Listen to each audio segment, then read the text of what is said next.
1, 2, 3, 4, 5, 6. 1, 2, 3, 4, 5, 6. 1, 2, 3, 4, 5, 6. Check, check. 1, 2, 3, 4, 5, 6. Check.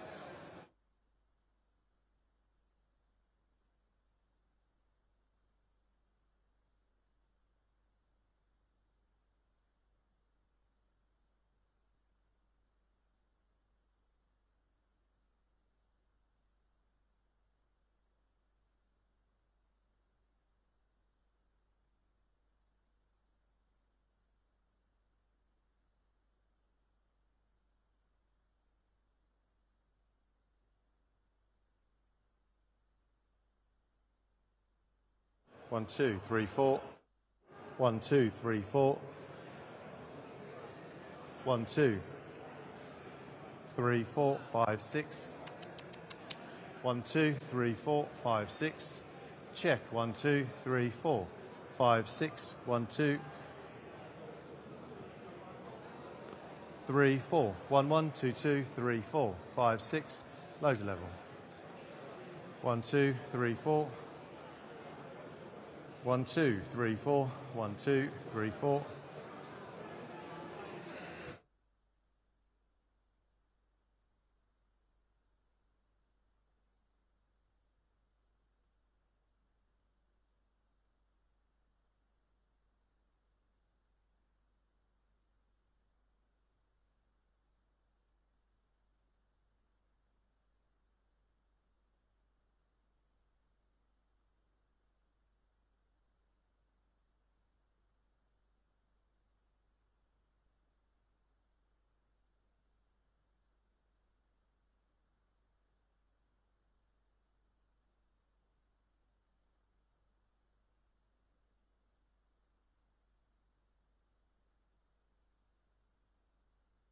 1, 2, 3, 4.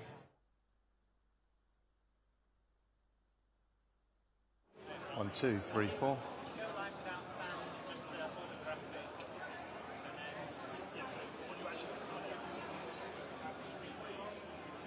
1, 2.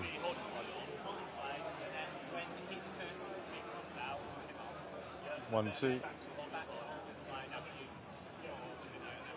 1, 2, 3, 4. You're not getting any audio from me. 1, 2, 3, 4. 1, 2, 3, 4, 5, 6. Why aren't you getting audio from me? 1, 2, 3, 4. 1, 2, 3, 4. 1, 2, 3, 4. 1, 2, 3, 4. 1, 2, 3, 4. 1, 2, 3, 4, 5, 6, 7, 8, 9, 10. 1, 2, 1, 2.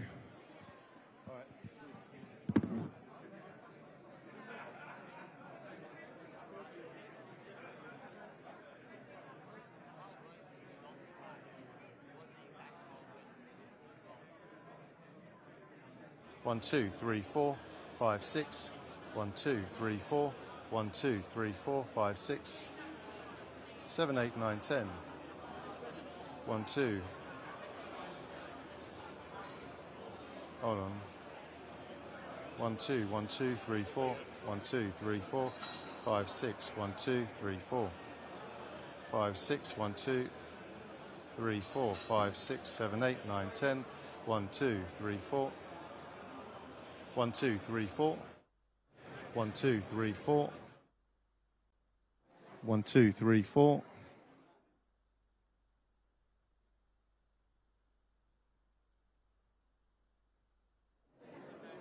1, 2, 3, 4, 5, 6. 1, 2, 3, 4. 1, 2, 3, 4. 1, 2, 3, 4. 1, 2, 3, 4.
1, 2, 3, 4, 5, 6, 7, 8, 9, 10. 1, 2, 3, 4, 5, 6, 7, 8, 9, 10. 1, 2, 3, 4, 5, 6. 1, 2, 3, 4, 5, 6.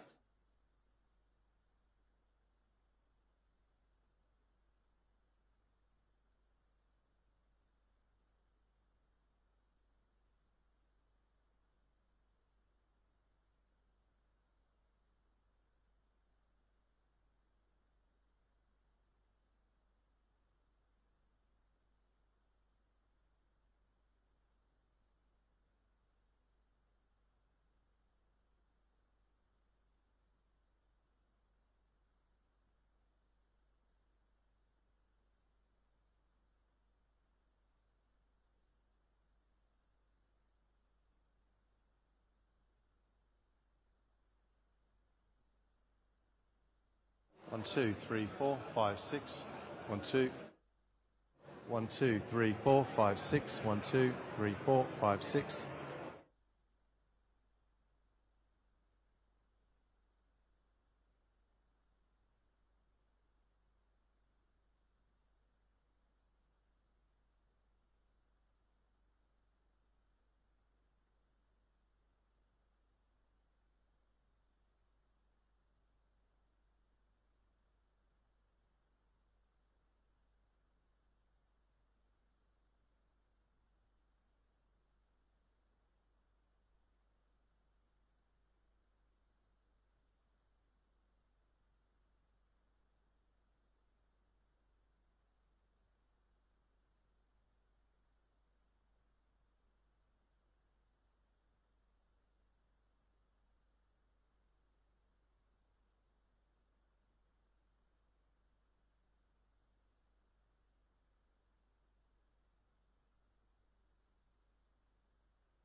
2, 3, 4, 5, 6. Just double checking, triple checking. Good stuff.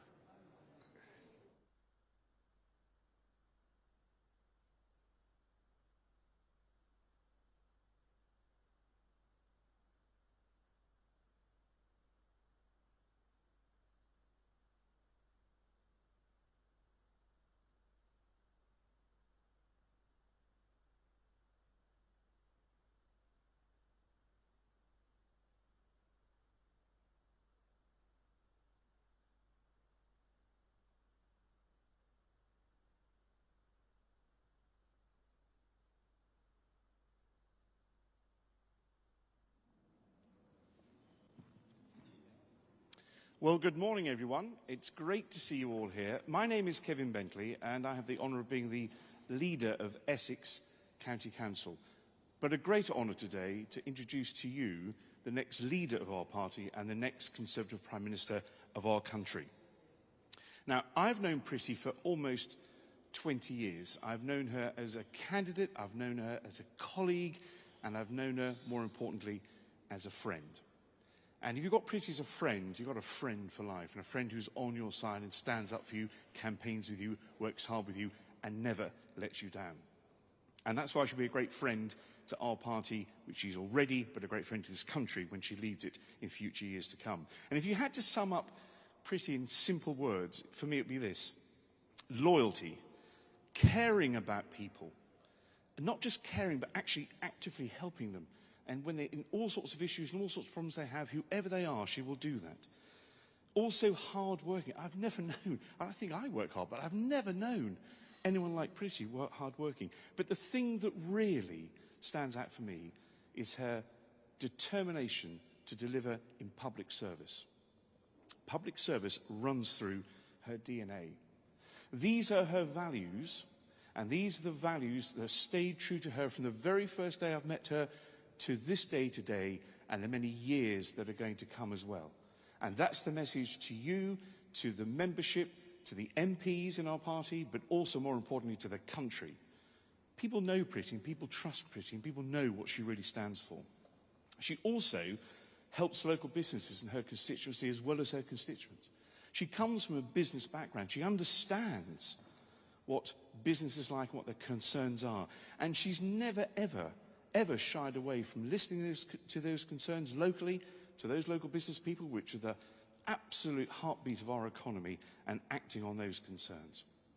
Now, I can tell you that not am I just the leader of Essex County Council, I'm a former chair of her Whittam Association. The current chair, India, is here today as well. And I can tell you that as a county councillor and as a Colchester City councillor, my ward and my division fall within Priti's constituency. And she's never, ever failed to help when I've asked for help. Even when she was Home Secretary, when she was delivered in an armoured plated car with people walking around with guns on them, that sort of thing, protecting her, she would never fail to come and help. And it didn't matter who it was or what it was, and I said, we need help, there's a person here who needs some help. She would divert her agenda, divert her diary to come and help. And not so long ago, I had to hold a small public meeting for a number of people who had an issue with where they lived, and they wanted some real help. Help that I could do in part as a county councillor, but I couldn't do it in all. I needed an MP to help. Without hesitation, she moved everything to be at that public meeting. And people couldn't believe their Member of Parliament was coming out on a Saturday morning to listen to them on something that was actually quite minor but important to them. She did that. That's the kind of person you have in Priti Patel. And campaigning, well, I've never known anyone to, again, I thought I was a good campaigner. I've never known anything like it. During the general election, I was saying to people, well, I've gone to Colchester to help James, and I've gone to North Essex to help Bernard, and I've obviously been in Whittam. That was in one day. I thought that was pretty good going. Priti, in one day, had been to 18 constituencies in one day. That's how good she is. And she was still back in Whittam to help us as well. A phenomenal campaigner. No door left unknocked. That's the message with Priti. No person left unspoken to. And if you have a concern, and the number of times I knocked on doors of Priti, they knew her. They knew her, that she'd either helped them or they're aware of what she had done. And that is why, when we had that great misfortune in the general election, she won with a good majority. Because people like her and they trust her. She is a phenomenal campaigner, and she galvanises people too. So during this last election campaign, it was the middle of the summer, or start of the summer, wasn't it? It was hot days and long days, and as you got towards the end of the day and you're feeling a bit tired and, you know, can we give up? Priti would come in with all that energy that she has and say, come on guys, there's a few more doors to knock on, it's very important. And off we all went again. We did it because she galvanised us, she brought us together, she made us, not make us, we wanted to work hard and follow her, which is the most important thing. And that's why I'm very proud that she's my friend. I'm very proud that she's my Member of Parliament. I'm very proud that she's a colleague. As the leader of Essex County Council, no county council leader would want anyone better than Priti. We've got 18 MPs, all very good, and we've worked with them in various ways, but Priti, not just because she's my local MP, is always there. If I say to her, can you come to County Hall in Chelmsford, she will come.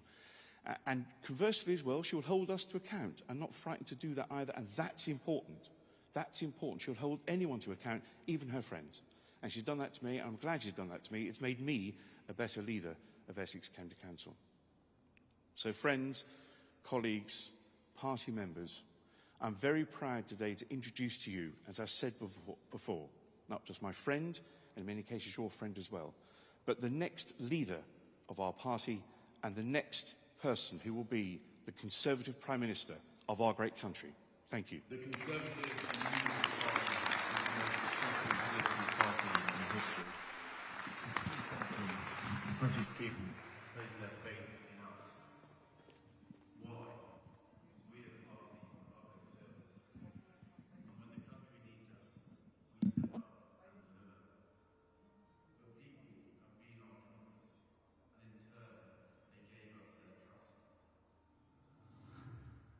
We lost that trust at the election. Our party turned inwards. We suffered our worst ever defeat.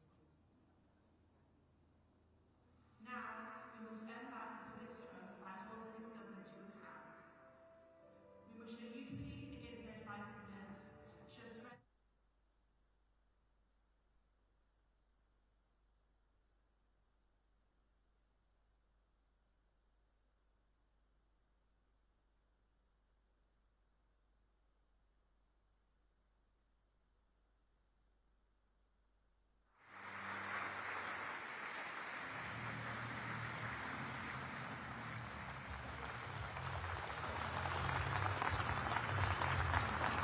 Thank you. Thanks, everyone. Thank you. Thank you, everyone. Thank you, everyone. It's so good to see so many friends and colleagues here today and supporters. And Kevin, thank you for your super introduction. If anyone's going to motivate our members, it's absolutely Kevin. There's no doubt about that. The Conservative and Unionist Party is the greatest political party in the world. And I'm proud to stand here today for its leadership. Under my leadership, I will bring our party experience and strength, and I will get us back to winning ways. But before I say more about my offer to members of Parliament, my plans to empower our loyal and dedicated party members, and my commitment for our party to serve the nation and the British people with professionalism and integrity, I want to thank my fellow candidates, my colleagues for standing in this leadership contest. Some of you know we've been travelling across the country in recent weeks, debating in good spirits, but importantly, showing the country the very best of our party. And I pay credit to them, because when this contest is over, we'll work together to do what is right for our party and the country.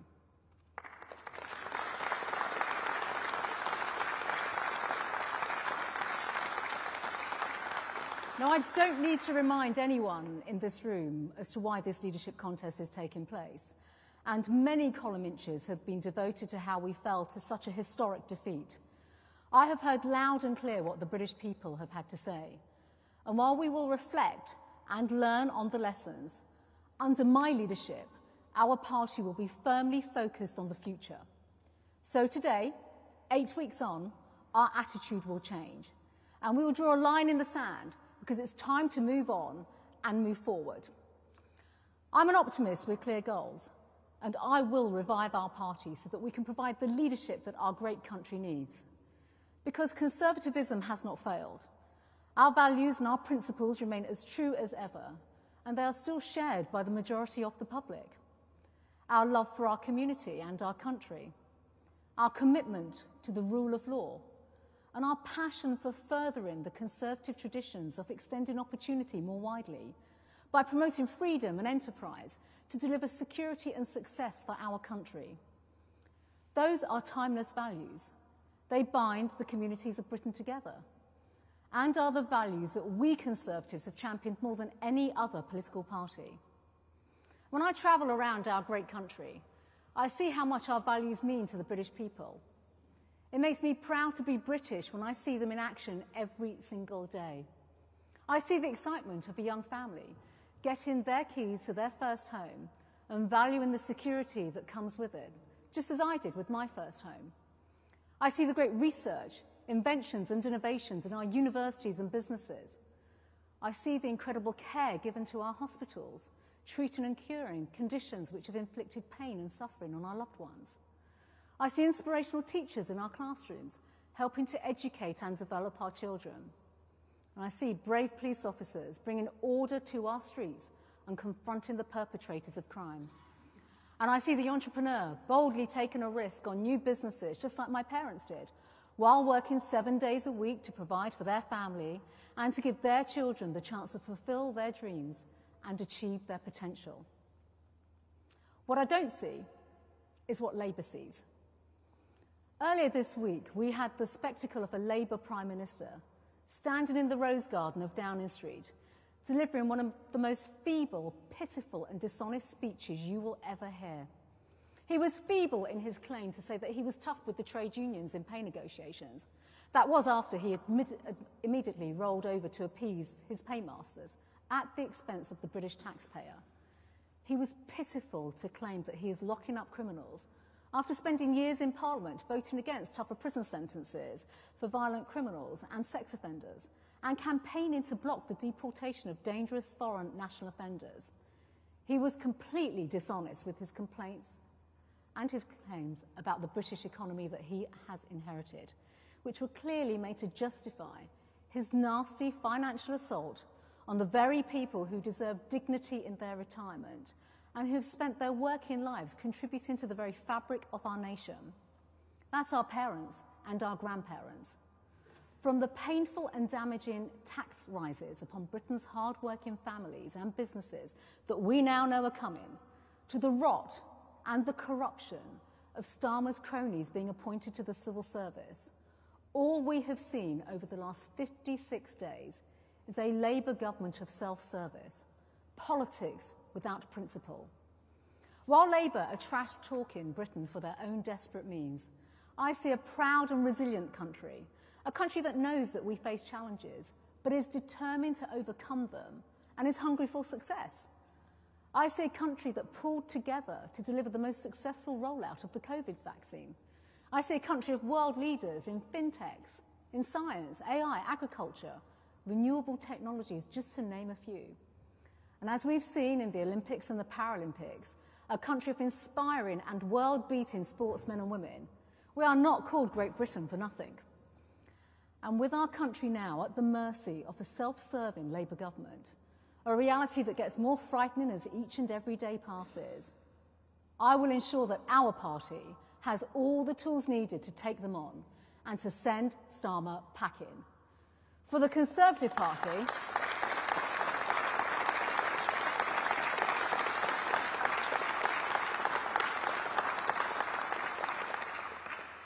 for it is our party, the Conservative Party. Unlike Labour, politics has always been about something much more than gaining power. It has been about serving the nation. We are a patriotic party, a national party who believes in the union and the matters which concern hard-working people every single day. And I will lead us from opposition to government so that we can serve the British people again and give them back the freedoms and the dignity that Labour would take away from them. And to do that, we will work with one team, with one voice, and with a meritocratic team built on our collective skills and experience. My clear offer to our Conservative parliamentary colleagues is this: Support me to be our next party leader, and I will lead you and support you to be the success we all want to see for our country and for our party. The professionalism I will bring to the party will restore our ability to campaign so that you can be leaders in your communities and take on and defeat the other parties challenging us from wherever they come on the political spectrum. The Reds, the Yellows, the Greens, and that non-conservative shade of blue which occasionally pops up at election time.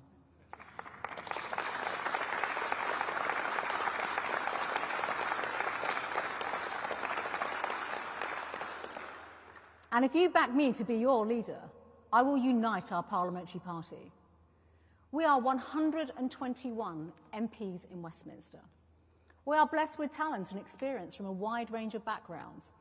And I promise you that under my leadership, every one of you will have a role to play in supporting our efforts to be the strongest and most effective team possible. Because I have seen before what we can achieve together when we work together to promote our values and serve our nation. As a Treasury Minister, I worked alongside our then Chancellor, cutting taxes and delivering economic stability for Britain. At DWP, alongside the formidable Ian Duncan-Smith, we worked to transform the welfare system and support people into employment and better paid work, putting into practice that Conservative belief of the dignity and security that work provides. In DFID, I led the way for the transparency and effectiveness of overseas aid and tackled its exploitation and abuse. And when I was Home Secretary, we increased police officers to record numbers and gave them the powers to fight crime. We gave victims of crime more rights and improved services and support for the survivors of domestic abuse. We ended free movement and brought in reforms to our immigration and asylum system. We kept our country safe with new measures to protect our national security and our country from terrorist threats and hostile state actors. We did all of that and more. You have in me a leader who will fight for the British people and show how our values offer solutions and challenges to Britain as we face them today. Now, I want to address our amazing party members, our incredible grassroots activists, some of whom have joined us today from around the country. You are the heart and soul of our party. And for over 30 years, since the late, great Cecil Parkinson recruited me to join that cause, I have been proud to be a grassroots Conservative and to campaign across the country with you. Come rain or shine, in good times and in bad, you pound the pavements and knock on doors and deliver leaflets. You raise the funds to fight local campaigns. And you come face to face with the electorate, doing your best to persuade them to put their cross in the box of Conservative candidates standing from election. From the bottom of my heart, I thank you for everything that you do. Under my leadership, you'll no longer be taken for granted. I will give you back control of your party. And I have a plan for my first 100 days as leader to get the central party, that's CCHQ, working for you.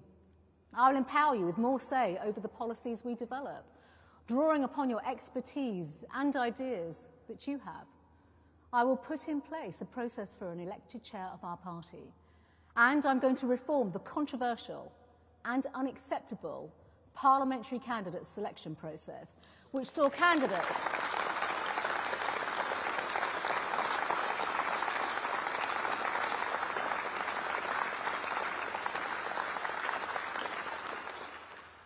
candidates imposed upon local associations, parachuted down because they were chosen favourite. What CCHQ will do is to support the vetting, the training and the development of candidates, support you all to recruit the brightest and the best to put themselves forward to stand for our great party, and support local associations in target seats to select the candidates you want within the next 2 years so we can lead our Conservative communities back in that fight back for our party. But our fight back is more than just winning back the seats at the next general election.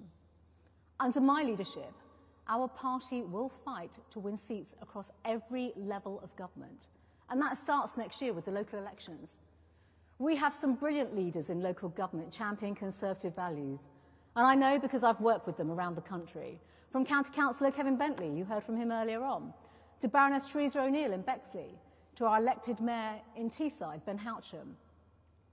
They have all been at the forefront of delivering services to local communities, giving pride and hope to the places they live and to the people they serve. My heart wept to see the loss of so many hard-working Conservative councillors and local leaders over the last 2 years. Thousands of dedicated public servants who we all know within our local associations, delivering Conservative values for their communities, now no longer able to do so. I promise you this, that under my leadership we will once again become the largest party in local government.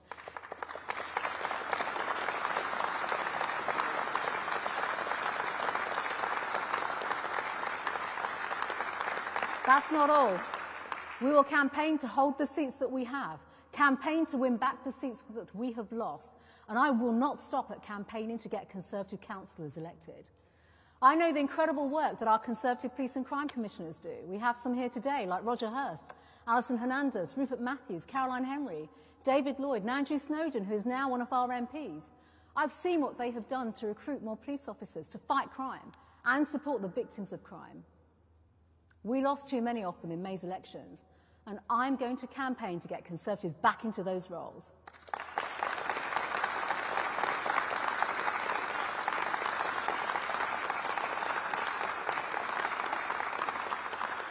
And here in London, we will work tirelessly to get a Conservative mayor elected to our great city once more.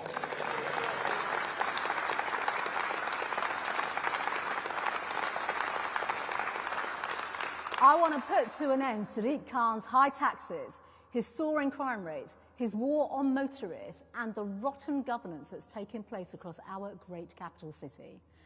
And it is because we are the Conservative and Unionist Party that under my leadership, we will support colleagues in Wales and in Scotland to get them ready to fight the elections in the Senate and the Scottish Parliament in 2026. Now, I was in Scotland last week, and I cannot tell you how much damage the divisive and the corrupt nationalists have done to that proud nation. While they have obsessed over independence and camper vans, Scotland has suffered with failing educational standards in what was once a great system. Scotland has the highest rate of drug deaths in Europe, and Scotland has the highest tax levels than the rest of the United Kingdom. The people of Scotland deserve better, and we will offer them a brighter future.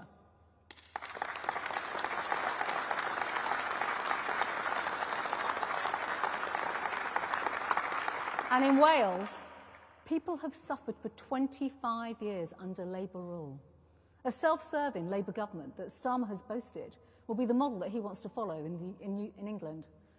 With public services performing so poorly in Wales, with Welsh businesses battling government burdens, bureaucracy, and outright hostility to enterprise, and a self-serving Labour government only interested in spending £120 million of taxpayers' money, increasing the size of the Senate and giving Wales more politicians. I will work with our party in Wales to expose the failure of Labour. Now, to our members, wherever you are across our union, I say this: support me to be our next leader, and I will turn our party into a professional, competent election-winning machine. I'll make you proud again to wear our blue rosette and go out there and campaign for our great party.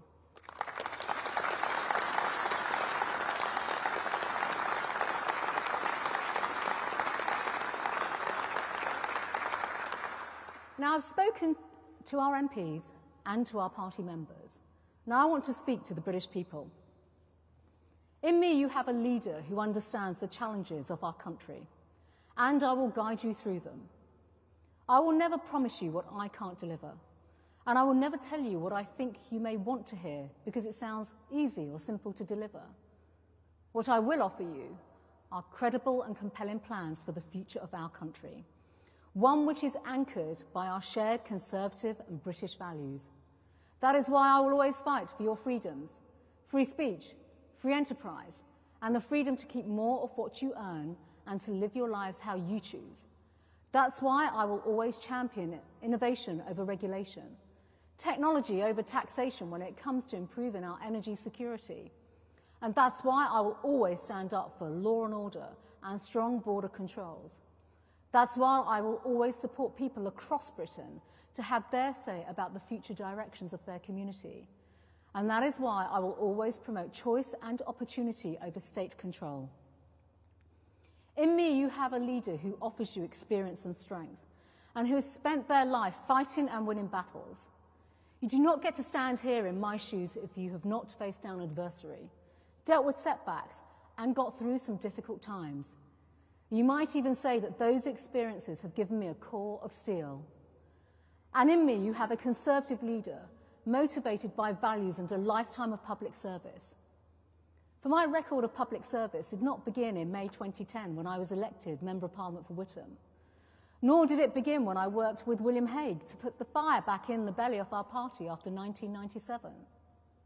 It began more than 40 years ago, working in my parents' shop, serving customers on the shop floor, helping in a small family business at the heart of their local community, and being sent out on my bike by my father to deliver groceries and to check on regular customers who may not have been seen for a while. I am proud of the public service I gave 40 years ago, as I am of the public service I have given in one of the great offices of state. Public service is not just a phrase or a soundbite for me.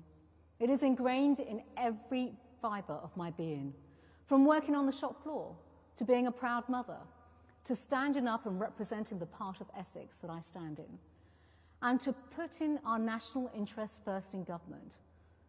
I will always give committed and dedicated service to our country. And under my leadership, the Conservative and Unionist Party will serve every part of the United Kingdom with professionalism. We will work with humility to earn back your trust.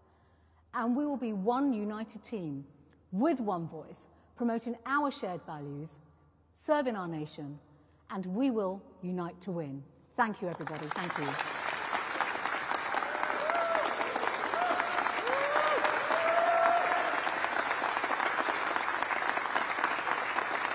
Thank you.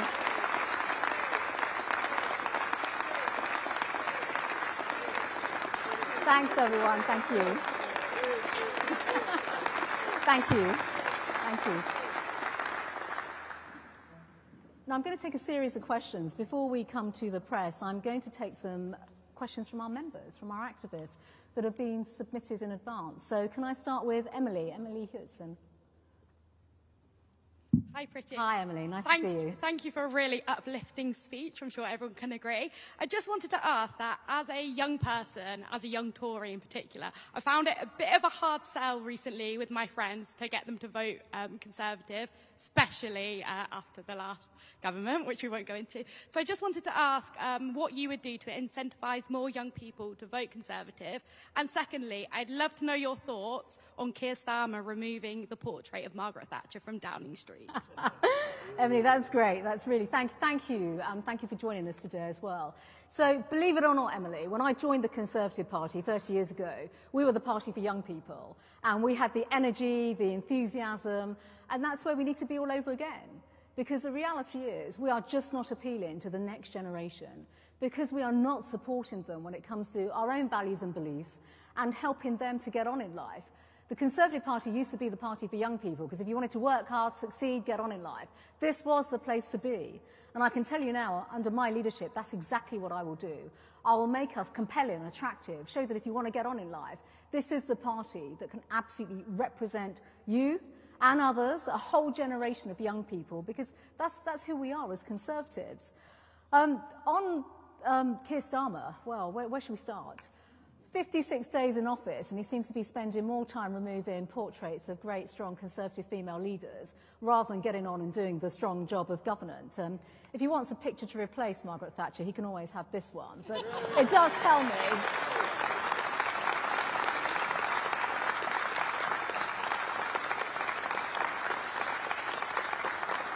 I think it tells us everything, really, about his priorities. His priorities are not on serving the country. His priorities are literally just about tinkering at the margins, hiding behind great portraits of great Conservative female prime ministers. That's why we need to get him out of office.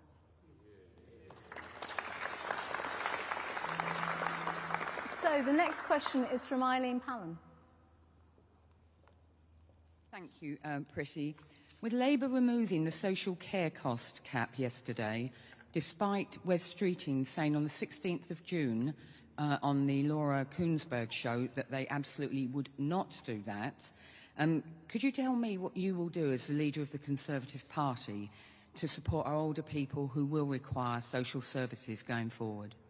So thank you, Eileen. Well, I think this just sums up this Labour government.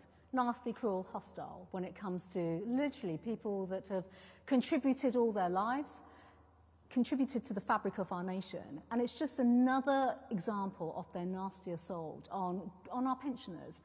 I think, first of all, you know, it was our care cap that we put in place. So we should absolutely be calling them out on that. But recognising the importance that people need security in older life.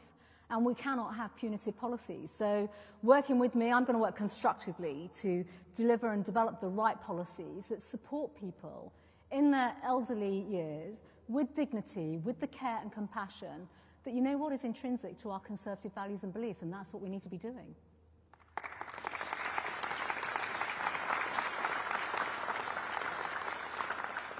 Rags Sandhu has another question. Hello, Rags. Hello, thank you. Thank you very much. I'm a councillor from the London Borough of Bexley. So thank you very much for mentioning our leader's name there earlier. Just a quick question to do with the Reform Party. Could you, as leader of our party, what tools are you prepared to give us to fight off, obviously, the Reform voters? When I mean fight off, I don't mean just the 5 of them in Parliament. I'm on about the many thousands who obviously voted for him. Thank you. Well, let me just start by paying tribute to all our activists in the general election, not just those that are here, but across the country, because it was the most gruelling general election campaign I've certainly fought in my lifetime as a Conservative activist. So reform are just one factor, there's no doubt about that. The reality is, Rags, we have to go back to being the true Conservative Party that we stopped being, effectively. We were trying to be all things to all people. And the key thing to all of this is that we do have to ensure that we always stand up for public values, the values of the country, the British people, and show that they're our compass, and that we're just not talking about sidebar issues that, you know, consume the parliamentary party all the time. And I'm absolutely determined to ensure that we become that election-winning machine all over again, regardless who our political opponents are across the political spectrum, whether it's Reform, the Lib Dems, the Greens, because it varies across the country. We need to be out there being a champion for the British people and standing up for them and being an authentic Conservative Party.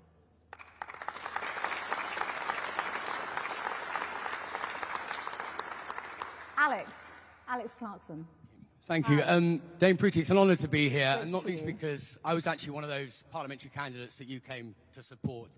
And you didn't just come and campaign with me, you did a fundraising reception, and then you kept in contact. You hugely supported my campaign. Your team with social media videos, you endorsed me, you got the endorsement of others so publicly. I'd just like to say, as a parliamentary candidate, thank you for that. Thank you. You are the heart and soul of the grassroots, and you truly believe, like me, that that is the way forward. But I just wanted to know, as a parliamentary candidate, what's your view to reform our party internally to make it an election-winning machine again? And I guess the question on everyone's lips, listen, Labour lost historically in 19, and yet they won 8 weeks ago. Can we do the same? In your heart, do you genuinely think that we can win the next general election? You bet we can, absolutely, Alex. There's no question about that. You bet. Alex, first of all, thank you, because you're a formidable candidate in Stevenage, and it was a great privilege to come and campaign with you, support you. You had a fabulous team as well. So, you know, all credit to everyone that was behind you and supporting you day in, day out during that election campaign. But this is it, right? This is where the rubber hits the road. And it is about reforming our party, making us match fit all over again. This country does not want, you know, this really self-serving Labour government that has been dishonest with the British people. It did not say that it would do 3/4 of the things that it's now doing during the general election campaign. So, number one, we're going to call that out. But when it comes to reforming our party, the campaigning machine, you've heard me say that I have a 100-day plan, which will absolutely ensure that as grassroots members, as an activist, as a future parliamentary candidate, You take control back of the party. It's your party serving you. It's no longer a remote centralised party that is sending out leaflets and templates and telling you what to do. In fact, you'll be the one asking them for the support and the resources and effectively telling them what works and what doesn't work. And that's how we change. We have to have much more democracy in our party. We have to bring the brightest and the best, like yourself and so many others, to bring your experiences together to show the party at a national level, yes, what works, but demonstrate at a grassroots how we can deliver good wins in Stevenage at the next general election and to get individuals like you into Parliament.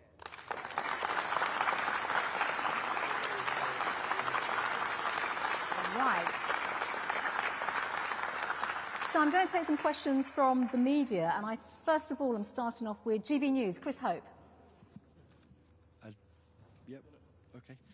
Hello, Chopper. Dame Priti, Christopher Hope, GB News. You're seen as the most right-wing candidate of the 6 candidates to replace Rishi Sunak. You're proud of your grassroots Conservative base, but you won't apologise for record net migration under your government's watch. You didn't vote against the smoking ban when you had a chance to. How can you reconcile and win back Reform voters from that position? And if you were Prime Minister, would you remove a portrait of Tony Blair? Margaret Thatcher's going straight back on the rule. Let me just get that on the record first of all. Well, look, number one, I'm not going to play that game of soundbite politics. You've just heard me also give a speech about freedom and Conservative values and beliefs. And Chopper, you know, when it comes to freedom, it's freedom as to how we live our lives. You've also seen what I've said in recent days around the smoking ban, what that is going to mean, actually, for businesses, for pubs, the hospitality sector. I think just before the general election, I was spending a lot of time with the hospitality sector, not just in my own constituency, but elsewhere. The other point, just to say on this issue, is that we've got a government that wants the police, the very people that should be policing our streets, to be policing beer gardens and things of that nature. In my view, we need the police on the streets, not in beer gardens. They need to be doing their job. And, you know, this is exactly where we need to unpick this awful Labour government. BBC, Harry? Thank you. Harry Farley from BBC News. You talk about losing the confidence of the British people. Do you recognise your own role in that, given that, as Home Secretary, immigration did skyrocket and hit record figures? So, Harry, first of all, let me be very, very clear with you and the public. On my watch, from 2019 onwards, we delivered the structural reforms to the immigration and asylum system.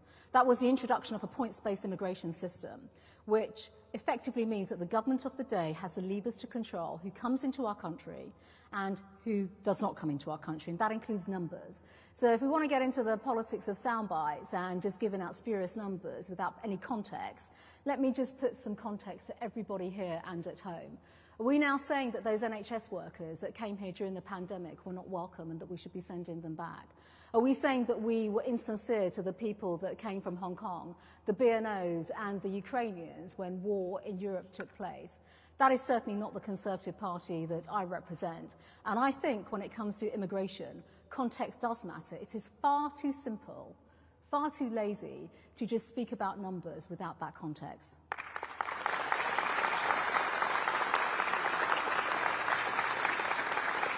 Sky News, Darren. First of all, there's been an awful lot of focus on reform, but what about the Lib Dems? They won dozens of seats from the Conservative Party. What's your message to those Conservative voters who switched to the Liberal Democrats this time? And second of all, I noticed there weren't any kind of policies in your speech. If you had one eye-catching policy to sum up your campaign, what would it be? So I think, first of all, we have to become a party that broadens our appeal and touches parts of the country where people left us. In fact, I actually think that we moved away from huge swathes of the British people. And that is because of our performance, our conduct over the last 2 years, shenanigans that took place in Westminster, and the standards that fell very low. So recognising that is incredibly important. But we have to go back to being champions of the issues that matter to people every single day. Because, Darren, speaking about sidebar issues that just consume, you know, a group of MPs in Westminster, will not pay people's taxes, will not get people, give them the economic security that they absolutely want and deserve for them and their families. And that's at the heart. that is absolutely at the heart of not just my campaign, who I am as a Conservative, but where we should be as a Conservative party. So you've asked about policies. It's not just about eye-catching policies. It's about policies that are true to who we are. Policies that mean something to people, not soundbites. And of course, that has to be the long-term economic security for the British people. That is crucial. It's for them, it's for their families, and it's not what we're about to see under Starmer's government.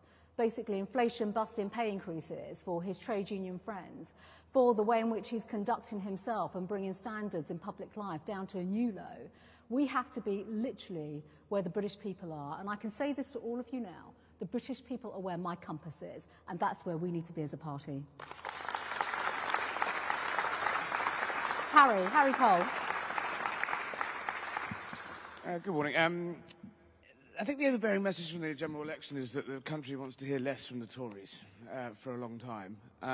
Yet you're insisting as a party on dragging out this leadership election for another 2 months, culminating in the slightly bizarre spectacle of the defeated Prime Minister being the one to respond to the budget at the end of October.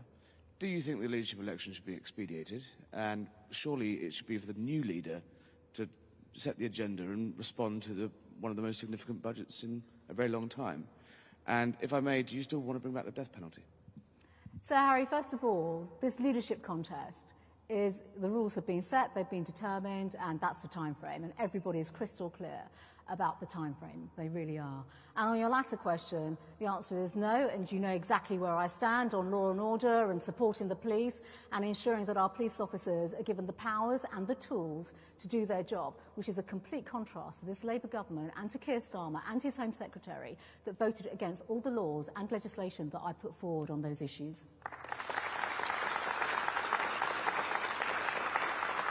So I think we have the Express. Is it Michael Knowles? Michael? Thank you, Dame Priti. Michael Knowles from the Daily Express. We're now in the midst of what looks like the busiest period in the Channel. So if you're elected as leader, how will you stop the votes? Thank you, Michael. And obviously your paper writes a lot about the asylum system and illegal migrants coming to our country. It's pretty obvious that Keir Starmer, Yvette Cooper, the Labour government simply do not have a plan. And one of the most damaging things that they have done is effectively tear up the operational delivery plans that I put in place. And Michael, you've asked me what I would do. Do you know what I would do? I would absolutely implement the National Anti-Borders Act. I would bring forward the new plan for immigration, which was government policy, which have that differentiation between asylum accommodation with reception and detention centres. We would have strong laws and strong deterrents in place, and we should be looking at a third country. And the sad thing is we will never know now whether that Rwanda policy will work, because this government have just torn it up. And that is why we've got record numbers of people coming over in small boats to our country illegally, and this government does not have a plan.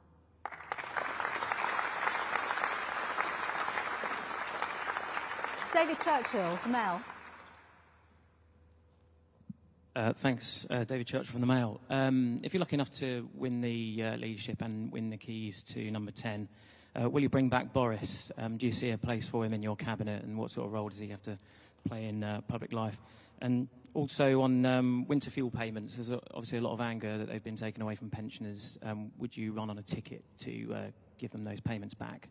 So I think, first of all, our party owes Boris Johnson a great deal. He's a man that won us the 2019 general election and, you know, motivated the grassroots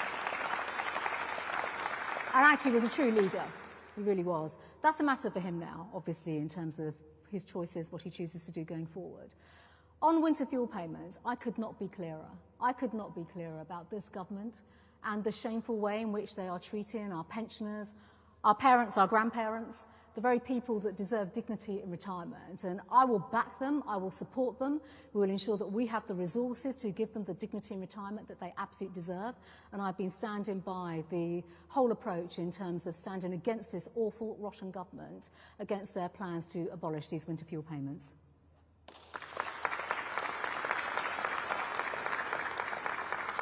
I have Amy Gibbons from The Telegraph. Thank you, Dame Priti. Amy Gibbons from The Telegraph. Just again on Boris, you're seen as a big ally of his. Can I ask if he's offered you any support or advice for the leadership campaign? And then secondly, can I please get your thoughts on Labour's plans to give workers new rights to demand a 4-day week? Are you worried about the potential impact on productivity? So I don't need to repeat what I've said about Boris. He's just been phenomenal to our party and actually for our country, in my view, as well. In terms of the 4-day week, this absolutely sums up this Labour government. It really does, at every single level. Imposing more burdens and bureaucracy and red tape, regulation onto businesses, the very people that employ people. Employ those that get on in life, work hard, and this will have devastating impacts for those businesses, but importantly for our economy. Labour claim to talk about growth. It's obvious that they do not have a growth plan. All this Labour government are doing right now is appeasing and rolling over to their trade union paymasters. And that should be a sobering thought for us all, it really should. You know, some people here will remember what the 1970s were like. We saw unemployment, inflation, a winter of discontent, and quite frankly, as I keep saying, Labour have no plan for our country, and they definitely don't have a plan for the economy.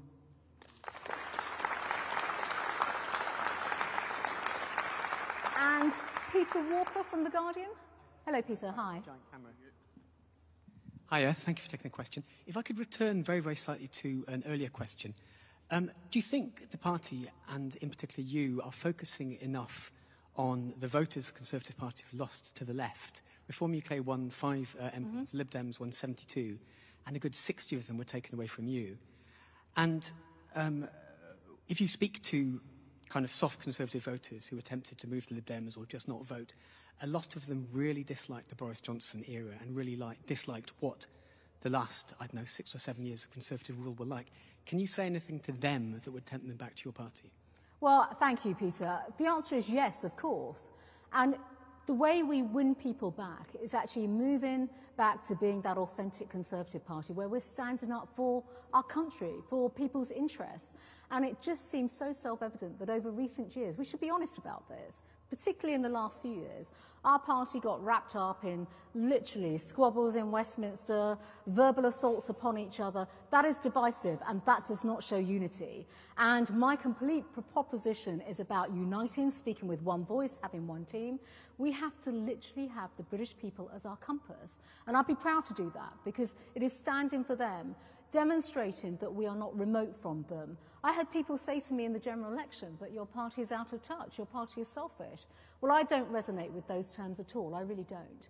And we have to be there to show that we understand what their daily lives are like, some of the struggles and the challenges that they face, and that we have the solutions to those challenges. And that, Peter, is how we win them back and give them the trust and confidence by demonstrating that we are a professional political party, serving our nation, ready to serve, and ready to support people across the country, wherever they are.